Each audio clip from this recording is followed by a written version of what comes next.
아가서 6장 4절부터 13절. 내 사랑아, 너는 디르사같이 어여쁘고 예루살렘같이 곱고 깃발을 세운 군대같이 당당하구나.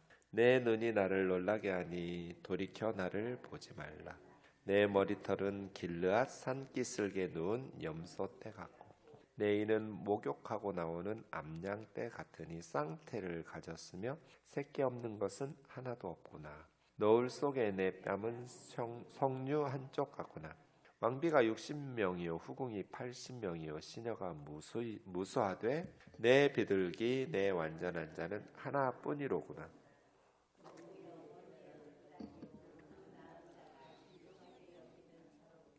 여자들이 그를 보고 복된 자라 하고 왕비와 후궁들도 그를 칭찬하는구나. 아침빛같이 뚜렷하고 달같이 아름답고 해같이 맑고 깃발을 세운 군대같이 당당한 여자가 누구인가?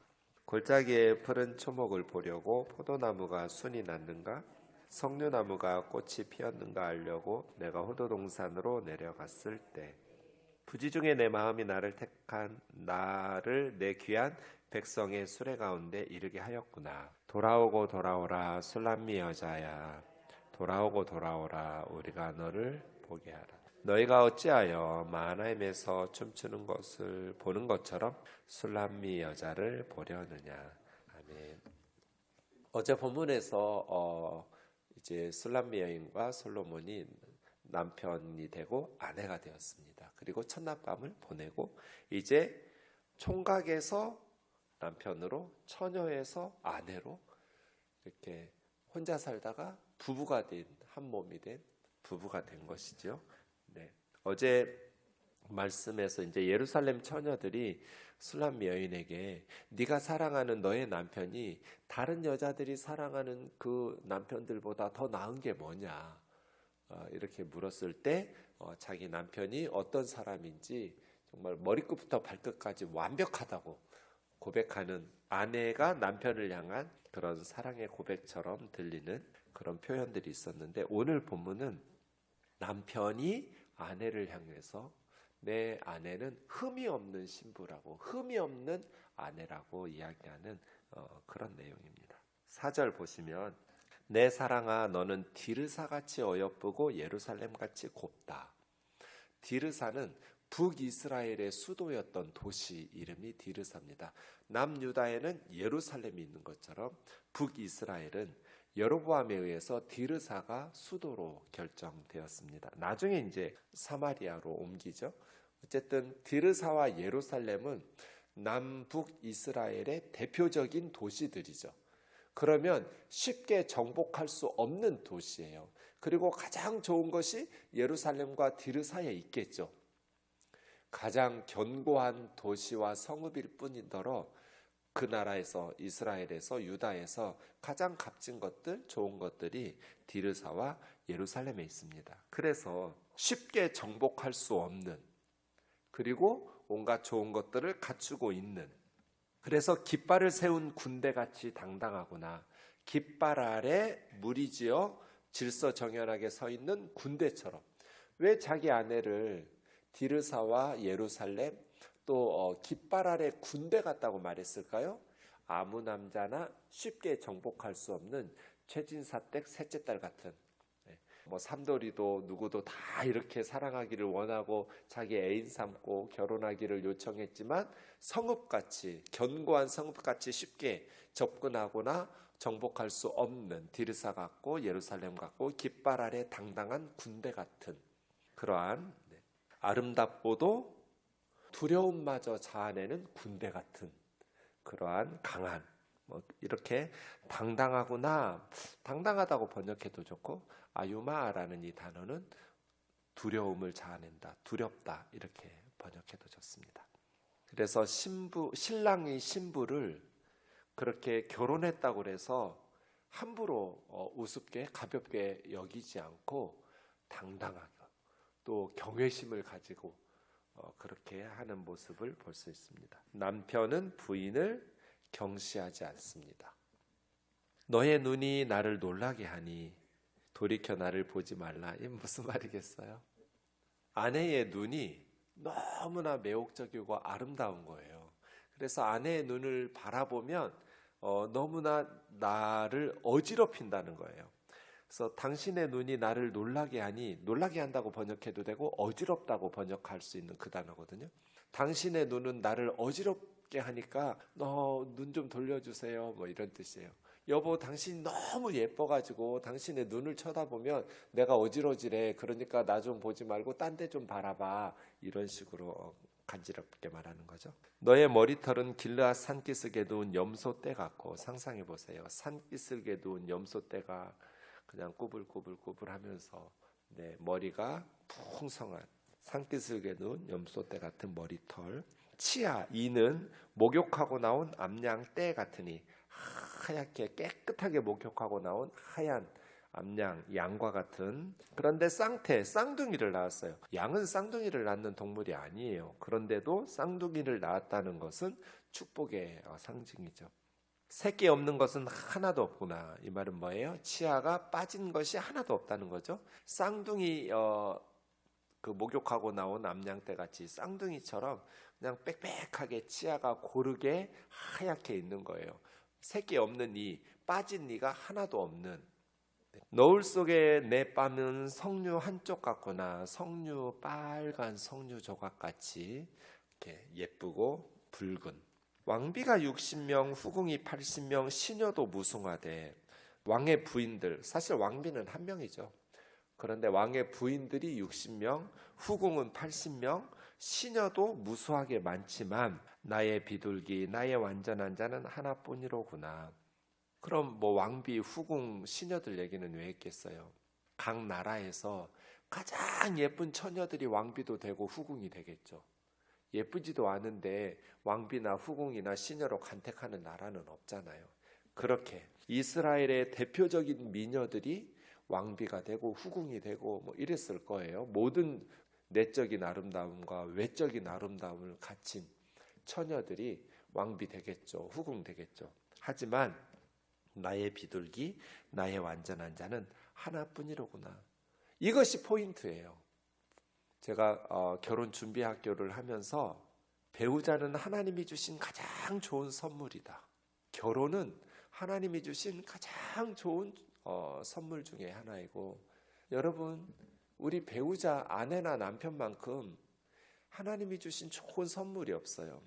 그런데 좋은 관계, 사랑의 사귐을 발전시키면 최고의 선물인데, 관계가 틀어지고 하면 이건 뭐 서로 어떻게 남남같이 따로 딴 집에서 살 수도 없고 정말 괴로워진다.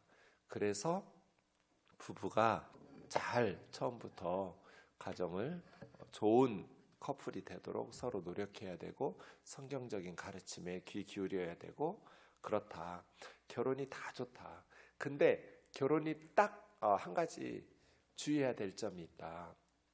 뭐 연애할 때는, 결혼 전에는 상관없지만 결혼하고 나면 이제 세상의 모든 남자를 끊어내야 된다. 세상의 모든 여자를 끊어내야 된다. 물를 수 없다. 그래서 9절이에요. 아름다운 여자들 왕비가 되고 후궁이 되고 뭐 이스라엘의 예쁜 여자들이 많아도 내 비둘기, 내 완전한 자는 하나뿐이로구나. 이걸 지켜야 돼요. 결혼은 평생. 이게 쉽지 않아요. 한눈 팔지 말아야 돼요. 바람 피지 말아야 돼요. 제가 이 얘기 하거든요. 꼭 형제들한테 더더군다나. 절대로 바람 피지 마라. 절대로 한눈 팔지 마라. 그런데 이게 쉽지 않다. 내 비둘기, 내 완전한 자는 하나뿐이로구나. 이렇게 살아야 돼요. 그는 그 어머니의 외딸이요, 낳은 자 중에 귀중하게 여기는 자로구나. 여자들이 그를 보고 복된 자라고 하고 왕비와 후궁들도 그를 칭찬하는구나. 아침빛같이 뚜렷하고, 아침빛, 새벽빛이겠죠. 여명이라고 그래요. 여명같이. 또 달같이 아름답고 해같이 맑고 깃발 세운 군대같이 당당한 여자가 누구인가 하면서 칭찬하고 있죠. 여명이나 달이나 해는 하늘의 천체들이잖아요. 천상의 군대같이 난공불락이에요. 디르사와 예루살렘같이. 그러니까 두 개가 4절과 10절이 디르사와 예루살렘 하면서 깃발 아래 군대 같다 했고, 10절에서는 여명과 달과 해, 태양을 이야기하면서 군대, 깃발 세운 군대 같다, 이렇게 깃발 세운 군대를 4절과 10절에서 디르사와 예루살렘은 지상의 난공불락에 이스라엘에서 가장 견고한 성은 하늘의 달과 여명과 태양은 천상의 난공불락의 요새이죠. 군대 아래 깃발 아래 군대같이 그렇게 당당한 천체의 장엄한 아름다움과 같은. 그래서 결혼을 했어도 사실은 사장에서 잠근 동상 같아서 아내의 마음을 얻는 것이 쉽지 않았거든요, 솔로몬이. 근데 결혼 후에 6장에서도 천상의 난공불락의 성읍 군대 아래 깃발같이 또 지상의 디르사와 예루살렘과 깃발 아래 군대같이 정복하는 게 쉽지 않은, 결혼했다고 그래서 자기 아내를 막 내 소유인 것처럼 함부로 남편이 얻을 수 있는가? 법적으로는 자기 이름으로 함께 가족 아래 묶어둘 수 있죠. 그런데 영과 마음까지 다 하나에서 정복이라는 말은 좀 어폐가 표현이 좋지는 않지만 어쨌든 자신의 것으로 함께 부부가 함께 사랑의 사귐 속에서 한마음 한뜻이 되어서 내 편으로 만들 수 있는가? 쉽지 않다. 깃발 아래 군대같이 쉽게 호락호락. 여러분 그렇지 않아요? 결혼했다고 해서 법적으로는 나의 소유죠. 서로 부부는 서로가 서로에게 속했어요. 그런데 몸과 마음이 정말 상대방의 편이라고, 진짜 내 편인가? 왜 남편이라고 했는지 모르겠어요. 이름 별로 마음에 안 들어요. 남의 편이잖아요. 내 남편인데 꼭 하는 짓 보면, 말하고 행동하는 것 보면 남의 편인 것처럼 이런 남편들, 이런 아내들도 있잖아요. 깃발 아래 군대처럼 정말 내가 정복하기가 쉽지 않은, 누구보다도 친밀하고 누구보다도 사랑하고 누구보다도 귀해야 하는데 참 그런 남편과 아내 되는 것이 쉽지 않은 것처럼 깃발 아래 군대같이 정복하는 게 쉽지가 않은 대상이 배우자죠. 골짜기에 푸른 초목을 보려고 포도나무 순이 났는가? 푸른 초목이라고 번역한 건 원문에는 종려나무예요. 종려나무는 원래는 대추 야자 나무예요. 한 3m까지 쭉쭉 뻗어 오르는. 포도나무에 순이 났는가, 석류나무가 꽃이 피었는가 하려고 내가 호두동산으로 내려갔을 때 부지 중에 아직 잠이 덜 깬 상태였어요. 5장 2절처럼. 갑자기 그런 뜻이에요. 내 마음이 나를 내 귀한 백성의 수레 가운데 이르게 하였구나. 내 귀한 백성이라고 말한 건 그 70인경에서는 암미나답이라고 직역했거든요. 암미나답이라는 것을 이제 번역하니까 내 귀한 백성 이렇게 된 건데요. 어쨌든 성경학자들은 이 암미나답이 그 술람미 여인의 애칭이었을 것이다. 내 귀한 백성의 수레, 사랑하는 아내의 애칭, 귀한 내 백성, 이런 식으로 불렀던 것 같아요. 돌아오고 돌아오라 술람미 여자야. 누가 술람미 여자에게 돌아오라는 걸까요? 술람미 여자는 어디로 갔는데 돌아오라는 걸까요? 여기서는 이제 13절은 코러스거든요. 예루살렘 여인들이, 친구들, 처녀들이, 함께 지내던 처녀들이 수레 타고 신랑 따라 떠난 술람미 여인에게 돌아오라는 거예요. 돌아오고 돌아오라, 우리가 너를 보게 하라. 그러니까 예루살렘의 딸들이 술람미 여인들에게 자신들의 세계에서 떠났잖아요. 이제 유부녀가 됐잖아요. 다시 우리 친구들에게로 돌아오라는 거예요. 요청하는 거죠. 그래서 13절 하반절에서 신랑이 온화하게 꾸짖는 거예요. 너희가 어찌하여 마하나임에서 춤추는 것을 보는 것처럼 술람미 여자를 보려고 하느냐. 이미 마하나임이라는 것은 원래 요단강 동쪽에 있는 성읍 이름이기도 하고 문자적으로는 이중부대, 투 캠프라는 뜻이거든요. 두 개의 부대, 직역하면 그런 뜻이기도 한데 어쨌든 요단강 동쪽의 야복강가 근처에 있는 도시여서 아마 마하나임이 유명한 춤의 도시였던 것 같아요. 어쨌든 독자들에게는 익숙하지만 우리에게는 알 수 없는 표현, 마하나임에서 춤추는 것. 유명한, 그러니까 이 13절 하반절은 너희가 쇼를 보듯이, 유명한 마하나임 사람들의 춤을 보듯이 술람미 여인을 보려고 하느냐?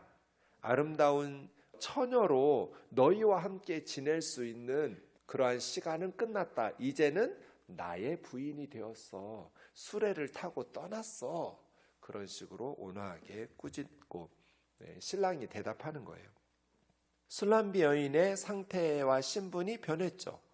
예루살렘 딸들과 함께 처녀들이었다가 이제는 수레를 타고 떠난 한 남자의 아내가 되었어요.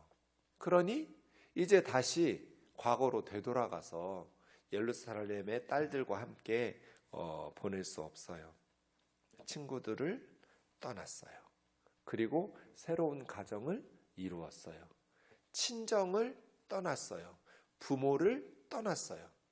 하나님께서 결혼에 대해서 두 가지 창세기에 보면 하나는 부모를 떠나라. 독립이죠. 또 하나는 둘이 한 몸이 되어라. 하나됨이에요. 이게 부부 결혼의 의미 두 가지 중요한 요소예요. 하나는 떠나야 돼요. 기존에 살던 삶의 영역과 문화와 그러한 소속에서 새로운 가정으로 떠나야 돼요. 근데 이 독립이 제대로 안 되면 계속해서 수레를 타고 떠났는데 돌아오라. 특히 이제 부모나 친정이나 시부모나 마찬가지예요.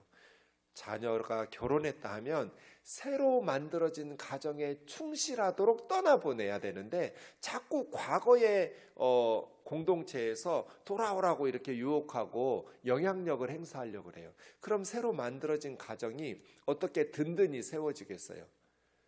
친정 어머니든 시어머니든 하여간 아들이든 딸이든 이제 새롭게 만들어진 가정을 잘 세워갈 수 있도록 기도와 사랑으로 후원하고 때로는 냉정하게 시집의 귀신이 되어라 죽더라도 이런 어떤 끊어냄의 독립적인 그래서 너희 가정 새롭게 만들어진 하나님이 만드신 네 가정에 충실해라 이렇게 해야지 자꾸 과거의 과정에서 부모의 가정이나 친구들의 영역에서 대리로 하면 안 되는 거죠.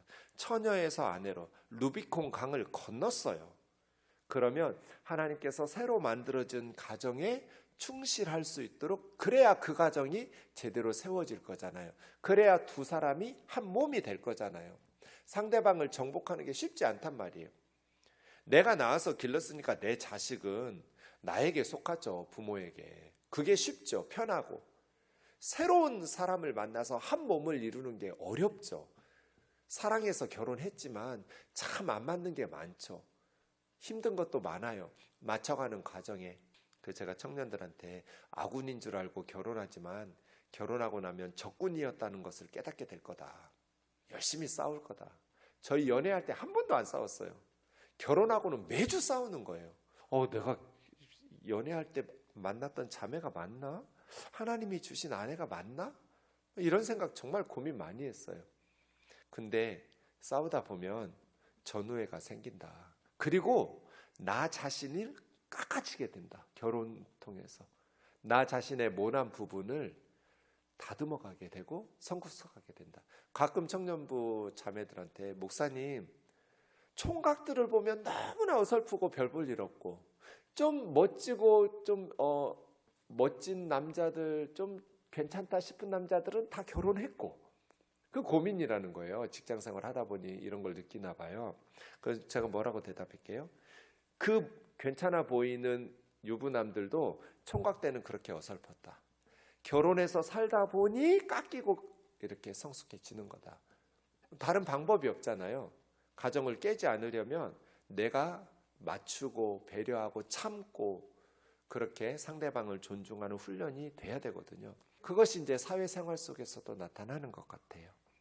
이것을 영적인 이제 부부의 사랑 아가서는 하나님께서 주신 사랑이고 우리가 하나님의 말씀 안에서 가정을 이루어가고 사랑하는 것이기 때문에 하나님과 우리 사이의 사랑에도 비슷한 점이 많거든요. 그래서 아가서에서는 단순히 남녀 간의 사랑만 배우는 것이 아니라 하나님과 하나님의 백성들 사이의 사랑에 대해서도 매우 중요한 요소들이 있어요. 우리는 세상에서 살다가 예수 그리스도를 만나고 수레 타고 예수 그리스도의 신부가 되었어요. 하나님의 자녀가 되었어요. 세상에서는 계속 예루살렘 딸들처럼 돌아오라고 말해요. 같이 술 마시자, 같이 세상에서 즐기자. 아이고 이제 더 더워지기 전에 주일에 예배 드리러 가지 말고 여행 가자, 놀러 가자, 뭐 이렇게. 근데 우리는요, 뒤돌아보면 안 돼요. 술에 타고 신랑에게 갔어요. 신분이 변했어요. 루비콘강 건넜어요. 세상이 불러도 뒤돌아보지 않겠네. 이 세상 사람 날 유혹해도, 이 세상 사람 날 불러대도 뒤돌아보지 않겠네 해야 돼요. 왜요? 신랑의 수레를 타고, 예수 그리스도의 수레를 타고 우리는 떠났어요. 그리스도의 신부가 되었어요. 미련 없이 세상에서 돌아서서 세상이 아무리 유혹하고 세상에서 불러도 나는 더 이상 세상에서 노는 사람이 아니야. 나는 하나님의 영광을 위해서 살아가는 예수 그리스도의 신부가 되었어. 이전처럼 나는 되돌아갈 수가 없어. 이지요. 매우 중요한 신분의 변화가 예수 그리스도를 영접한 순간 우리에게 임했어요. 수레 타고 떠났어요. 그러면 이제 세상이 불러도 세상과 함께, 예루살렘 딸들과 함께 놀 수 있는 사람들이 아니죠.